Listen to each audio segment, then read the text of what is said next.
फौजी की तरह सोचना हमारा काम है, हमें सोचना चाहिए। अगर इन्होंने अग्निवीर लागू की है, इसमें इनका मनसा और इनका बहुत बड़ा द्वेष छुपा हुआ है।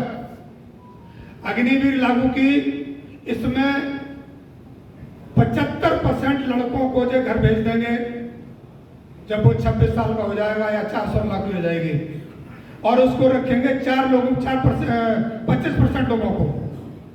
मैं समझता हूं 25% भी वो रहेंगे जो बीजेपी और आरएसएस के प्लांटेड लिस्टेड लोग होंगे, वही रहेंगे।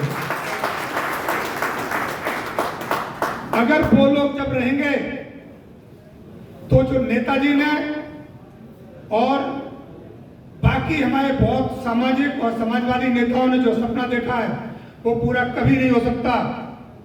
क्यों? कि देश की सीमा आरएसएस से कब्जे में होगी। इसका मतलब इनको सेना से, सीमा से, देश की सुरक्षा से कोई लेना देना नहीं है। अगर लेना देना होता तो ये जो बैकडोर से एंट्री हो रही है, टीचरों के साथ में जो हो रहा है, फौजियों के साथ जो हो रहा है, ये मैं समझता नहीं होगी। इसलिए देश की सुरक्षा से, देश की आर्थिक व्यवस्था से, देश के सड़क और सुरक्षा और ये एजुकेशन, इससे इनको कोई लेना देना नहीं है। इनको देश पे अपने तरीके से कब्जा करने का तरीका ही है, और उसमें अग्निवीर फिट होता है। मेरी तरफ से, मेरी समझ से ये अग्निवीर फिट होता है उसमें, क्योंकि जब भी कोई ताकतें अंदर या बाहर की ताकत बनती हैं तो सबसे ज्यादा आड़े आती है सेना, और सेना वो इस तरह से अपनी कर लेना चाह रहे हैं। इसके लिए, इसको रोकने के लिए हमारे पास एक ही ताकत है, वो हमारा वोट, और वोट के लिए संगठन, और संगठन के लिए मैं समझता हूं कि हम फौजियों से बढ़िया कोई संगठन नहीं बना सकता।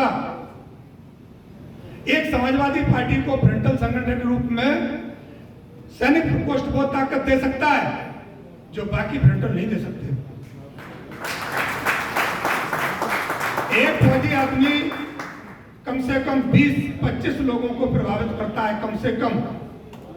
तो मैं समझता हूं एक जिले में 33-32 हजार फौजी, मैनपुरी में लगभग इतने ही हैं भूतपूर्व सैनिक। अगर इसमें से हम आधे अपने पक्ष में कर लेते हैं, तो अगर 10,000 भी मान लेते हैं, हम 5,000 मान लेते हैं, 5,000 बहुत बड़ी संख्या नहीं है, और 5,000 पड़े 20, तो कितने वोट हम प्रभावित कर सकते हैं व्यक्तिगत तरीके से। और अगर समझाएंगे तो हम पूरी तरह से इसको रोक सकते हैं, समझा सकते हैं। संगठन में ही शक्ति होती है अदृश्य और गलत ताकतों से लड़ने के लिए। इसके लिए मैं सभी साथियों से, आगरा मंडल का मंडल प्रभारी होने के नाते सभी जिलाध्यक्ष बैठे हमारे यहाँ पे और लगभग विधानसभा अध्यक्ष भी हैं, मैं सभी से निवेदन करना चाहूंगा कि वो अपनी पूरी कार्यकारिणी बनाए, अपने विधानसभा अध्यक्षों की कार्यकारिणी पूरी बनाए, ब्लॉक अध्यक्षों की पूरी कार्यकारिणी बनाए, और आपके जिले में जो भी उपनगर हैं, उपनगरों की कार्यकारिणी बनाए। अगर इतनी सब टुकड़े टुकड़े में हम कार्यकारिणी बना के रखेंगे तो हमारे पास में पर्याप्त संख्या होगी और अच्छे खासे उसमें चुनाव को प्रभावित हम कर सकते हैं। जाइए बीजेपी समझे कि मैं बहुत कुछ हूं। बीजेपी वालों ने एक नारा दिया था, अयोध्या झांकी है और मथुरा काशी बाकी है। तो समाजवादी पार्टी इसको नारे को आगे बढ़ाती है।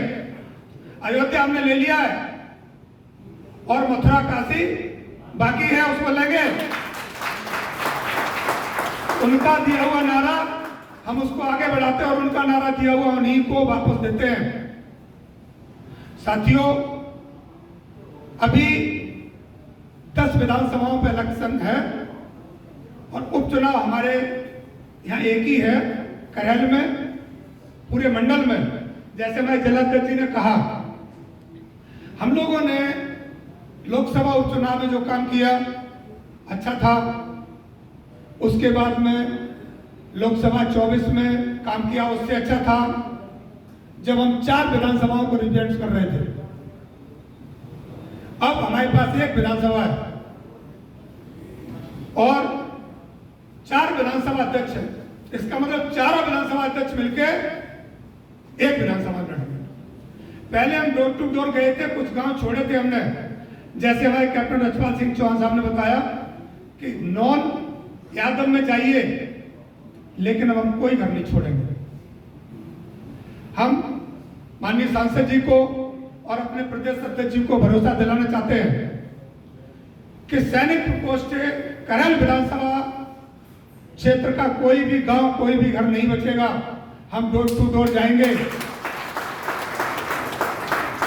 सहयोग के लिए जो हमें मदद मिलेगी, हम अपने माननीय प्रत्याशी जी से सहयोग मांगेंगे। जो भी हमें जरूरत पड़ेगी कागज की और किसी व्यवस्था की, उनसे हमें मिलेगी।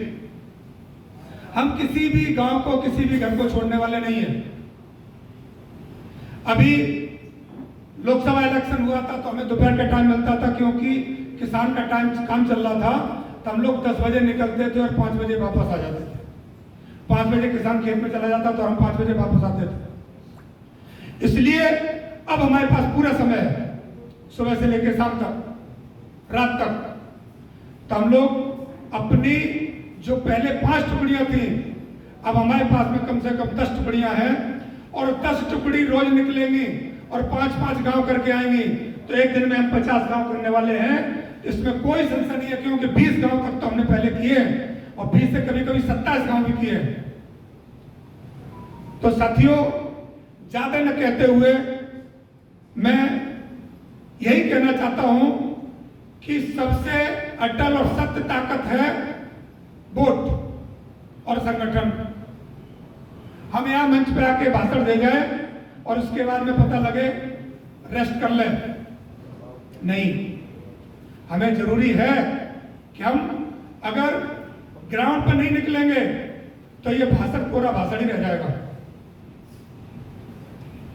और इसी के साथ मैं दोबारा सभी सम्मानित मंच पे पदासीन हमारे सांसद जी, माननीय प्रदेश अध्यक्ष कर्नल साहब, लखनऊ से पधारे सभी साथियों और आगरा मंडल के सभी जिलाध्यक्ष, फिरोजाबाद, मथुरा, आगरा और सभी के लिए बहुत बहुत धन्यवाद। जय हिंद, जय भारत, जय समाजवाद।